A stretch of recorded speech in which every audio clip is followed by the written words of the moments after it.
Welcome to the Cosmos Ecosystem News Roundup. Here are the top stories in Cosmos in the second half of August. Cosmos HUB V12 upgrade. The liquid staking module will finally arrive. With this upgrade, what are the implications for Atom delegators, validators, and liquid staking providers? All you need to know is in this episode. Duality merging with Neutron. Why is Duality choosing to integrate with Neutron rather than launching their own consumer chain, which was the initial plan? Stride, Atom, and OSMO delegation program. Evaluations are ongoing for the eligible applications. What are the next steps and timeline before the new delegations are completed? ICF Delegations Policy version 2. The ICF is opening applications for the delegation program. What has changed compared to the first version? When is the deadline to apply or the eligibility requirements? We are covering in depth this new delegations policy in this episode with all the important information you need to know. ICF governance and collaborations updates. Important changes to ICF's governance and some key collaborations announced. Akash mainnet 6 upgrade. Why is this upgrade so important and what are the key highlights of this upgrade? Inj 2.0. Injective is aiming to make Inj ultrasound money. What tokenomics changes were made to achieve this goal? Native USDC in Cosmos. Native USDC in Cosmos before the end of October? You will find all the details in this episode. Focus sections about Osmosis, Injective, Secret Network, Persistence, Chain 4 Energy, Juno, AssetMantle, Stride, and crypto regulations and compliance updates with MME. All this and much more in this episode. And now for today's top stories. Following Neutron and Stride, Duality was expected to be the third consumer chain, and there was an extensive discussion about this in the Cosmos HUB forum. However, the issue of increased validator costs with each consumer chain joining is becoming alarming. And this has led Duality to consider another option instead of being the third consumer chain. In order to avoid a further increase in validator costs, Duality is suggesting to join Neutron as a core team instead, and all modules built by Duality Labs will be exclusively deployed on Neutron. This merger is being discussed in the Neutron Governance Forum. This concept is interesting. Basically, since Neutron is benefiting from the security of the Cosmos HUB already as a consumer chain, it seems like a good idea to leverage this security by joining Neutron rather than multiply validator costs further with the launch of a new consumer chain. New potential consumer chains might also consider this option of joining existing consumer chains in the future rather than launching their new consumer chain. This could help in reducing costs for validators, while at the same time helping to improve revenues of existing consumer chains. For this proposed merger, Neutron is suggesting 2.5% of the NTRN supply for the current Duality Labs members with a 1-year lock and 3-year linear unlock. The ICF released in the Cosmos HUB forum the updated ICF delegations policy for feedback. In addition to this, feedback was already requested as well as a few months ago to validators. There are some major changes compared to the first ICF delegations policy. The new time frame from the delegations will be 1 year instead of 6 months. And the timeline will be September for validator applications, October to review applications, and November to deploy delegations. Important also is that instead of undelegating like in the first delegation round, the ICF will just redelegate instead when deploying new delegations. Another two very positive updates are the improved point system and the CAP system. In the first round of delegations last year, the ICF awarded 1 point for eligible contributions, but the complexity or the amount of time and resources for each contribution was not considered. And all contributions received 1 point equally. The new point system from 1 to 5 points will ensure fairness and will better differentiate contributions considering the complexity, time, and resources involved to produce each contribution, thus rewarding more accurately each contribution and validator. The CAP system is also a great idea. It can be considered a tiered system where the amount of points or delegation that a validator can receive depends on their total amount staked. The top 10 validators are not eligible. The next 10 have a cap of 5 points, the next 10 a cap of 10 points, and so on. And until the 50th validator, there is a cap. From the 51st validator, there isn't a cap. The snapshot for the CAP system will be taken on October 1st. Another important change for the second round is that the community and engineering contributions for the wider Cosmos ecosystem and the Cosmos Hub are merged together in one engineering and one community contributions category. In addition, 2 new contribution categories are introduced. Valuable upcoming contributions where only one item can be submitted, and running consumer chains with a CAP system also implemented here for the amount of points. Moreover, apart from the Cosmos Hub, the ICF has opened for this round a delegation program also for Osmosis and IrisNet. There are also important updates regarding past contributions, defined as contributions made from April 2019 until October 2022. For the Osmosis and IrisNet applications, no past contributions are accepted. And for the Cosmos Hub, this is the last cycle where past contributions can be submitted. However, validators cannot resubmit past contributions from the first round. Only new validators applying will be able to submit past contributions. For the third round, only contributions in the previous 12 months will be accepted. Regarding contributions in general, they are not eligible during the time when they were funded by the ICF or the community pool directly, or indirectly via the AA-DAO or the Osmosis grants program, for example. Also, those part of the foundation or head developer team of Cosmos Hub, Osmosis, and IrisNet are not eligible. To maintain delegations, it is required to actively participate in governance, have a high uptime, and several other requirements. Circle released a blog post mentioning that USDC will launch on 6 new blockchains before the end of October. This is great news because Noble previously announced a partnership with Circle to launch USDC in Cosmos natively. So this likely means that USDC will launch natively in the Cosmos ecosystem before the end of October. This is critically important because in the upcoming DYDX V4 chain in Cosmos, USDC is critical for trading since all perpetual contracts in DYDX are settled and margined in USDC. Below you'll find the link to the blog post from Circle. The governance proposal for the Akash mainnet 6 upgrade passed. This is a major upgrade for Akash with several new important features introduced. The main highlights are the following. Firstly, the introduction of deployment, settlement, and payment in IBC-enabled non-AKT currencies. Also, this upgrade introduces a 2% take rate for AKT stakers. In addition, take rates for each currency can be added, removed, or modified via governance. Very important also, this upgrade brings support for GPU deployment, and a minimum commission for validators of 5% will be enforced. Among several other new features and updates, the fee grant module has been added as well. The V12 upgrade in the Cosmos Hub is great since it introduces the liquid staking module, or LSM for short. In the previous signaling proposal 790, the global cap of 25% was discussed to prevent liquid staking providers controlling 1/3 of the total amount of atoms staked. Since this is 25% is around 60 million atom and Strike currently has around 3 million atom liquid staked, this means that there is a lot of growth possible until this 25% global cap is reached for Stride, P-Stake, and other atom liquid staking providers.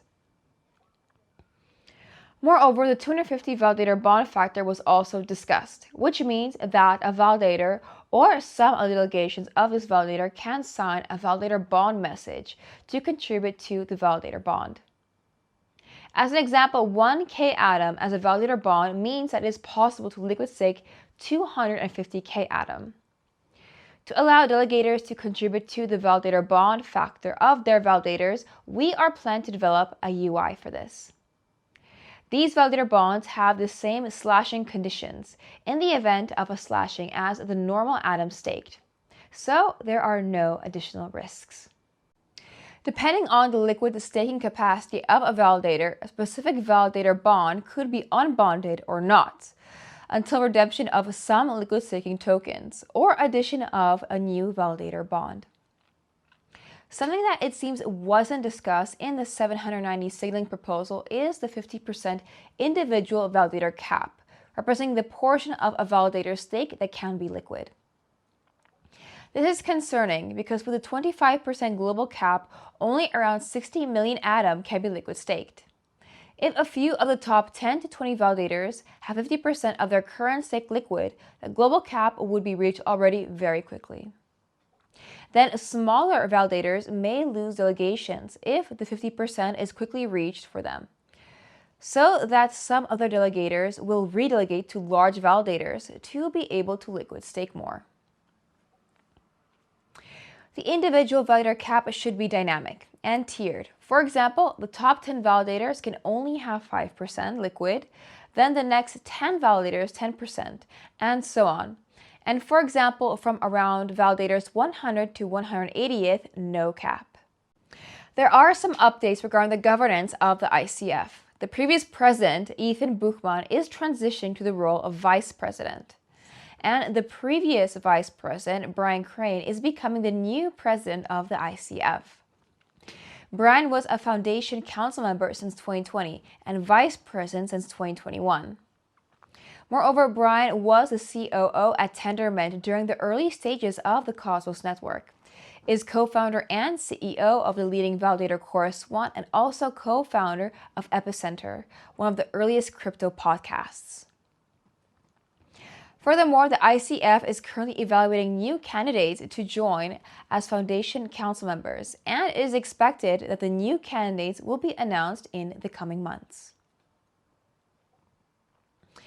The ICF announced a long-term collaboration with Amulet to lead security incident response across the interchain.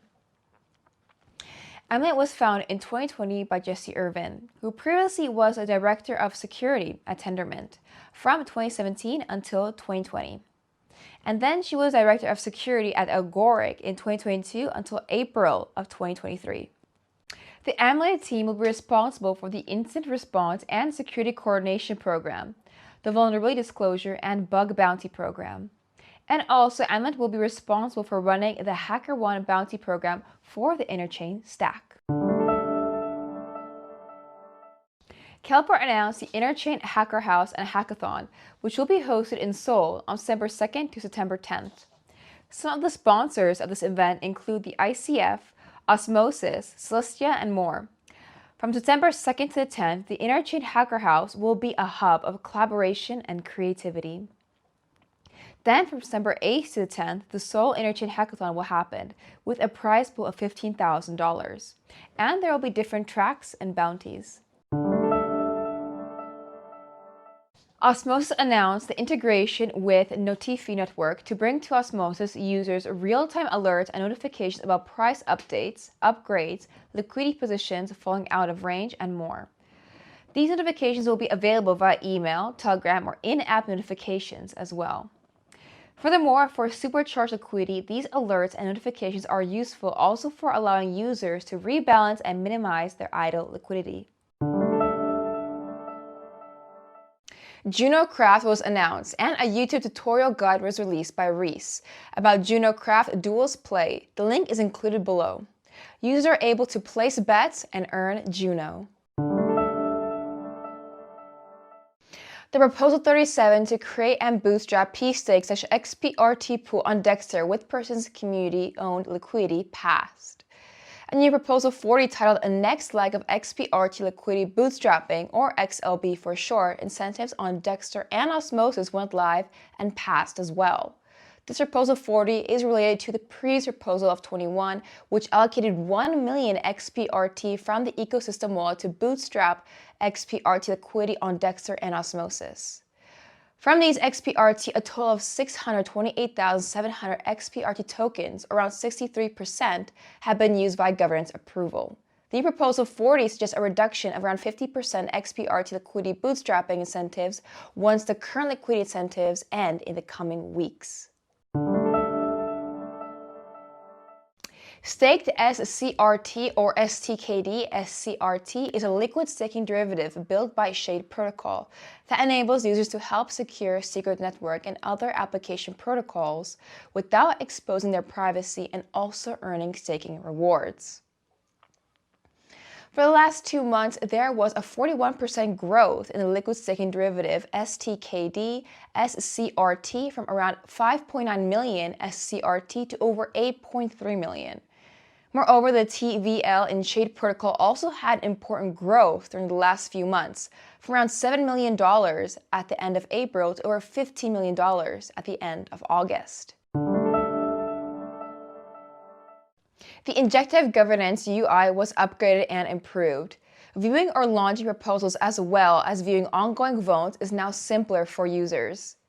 Furthermore, users can also find now specific tags in the governance proposals, allowing them to more efficiently filter proposals. Great news also regarding the integration of Injective in Trust Wallet, which is one of the largest non-custodial wallets with over 60 million users. Thanks to this integration, existing Trust Wallet users benefit from a seamless connection and onboarding with native dApps and products within the Injective ecosystem. Moreover, users can now store, transfer, or stake INJ directly via Trust Wallet. Some major Injective dApps, such as Helix, have already integrated Trust Wallet, and it is expected that in the coming weeks, many other Injective dApps will also add support for Trust Wallet. Inj 2.0 represents the largest tokenomics upgrade so far for INJ, and thanks to this upgrade, the amount of INJ burned weekly could significantly increase. This is because now any dApp built on Injective, and not only exchange dApps, could contribute to burn auctions.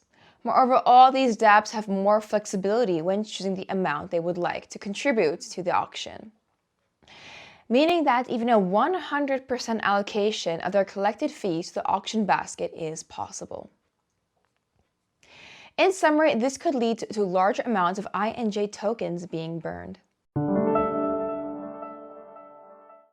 The AssetMantle Yellow Spaceship upgrade was successful. This is a major upgrade since 6 new modules were introduced, and in our previous episode we already covered in detail these new modules, as well as a new use case enabled by the combination of micro NFTs and interchain NFTs. The Roadmap 2.0 was also shared, and it includes some very interesting upcoming features such as enterprise NFTs, for example, for industries such as healthcare, fintech, telecom, retail, and more. These enterprise NFTs or e-NFTs will be no-code and industry-specific protocols. Furthermore, the native Manta wallet was also upgraded to V2 with a new UI and also enhanced multi-chain wallet utilities. Stride announced the onboarding of the 10th liquid stake token, st-SOM. From the 9 onboarded tokens previously, Atom, OSMO, and INJ had the largest liquid staked value, with Atom over $22 million, OSMO over $3 million, and INJ over $1 million. On the 28th of August, the evaluations of the applications for the Stride, Atom, and OSMO delegation programs were supposed to be completed. But since the application deadline was extended previously, the evaluations were completed a few days later at the end of August. Then, 2 days after the evaluations were completed, the curated host chain validator sets for Cosmos, HUB, and Osmosis were posted on the Stride governance forum. The final step of the process will be the on-chain Stride vote going live for STRD stakers to vote for the new host chain validator sets before the new delegations are completed towards the end of September. A major C4E upgrade was scheduled for August 29th, and it was successfully implemented. All the incentivized testnet participants were able to provide their votes. There are many new features and updates included. Here is a summary of the main highlights, and the article with the full new features list is included below in the description. The codebase was upgraded to v1.3.0 and IBC was also upgraded to IBC Go v5.2.1.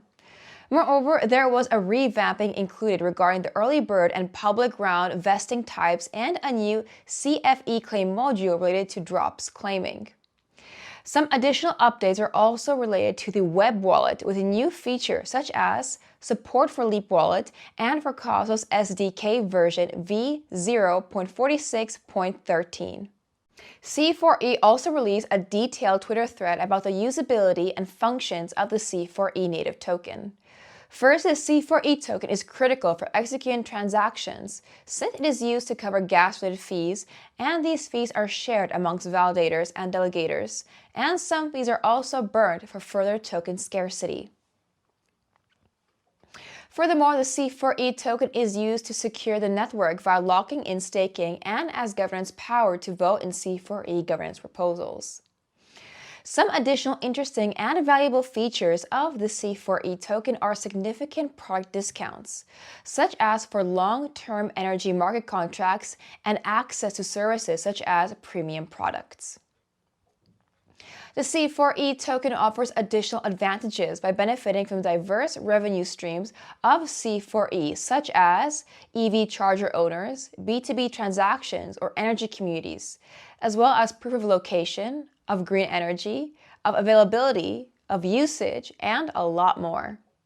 C4E will be participating in the Cryptosphere event in Warsaw, Poland on the 2nd of September. Previously in July, C4E was also present in Paris and the different events such as OSMOCon, Modular Summit, and much more. Also, remember that it is still possible to register at the whitelist for the EV Charging Solutions program. You can follow the link included below if you would like to register. Tornado Cash's developers arrested for money laundering.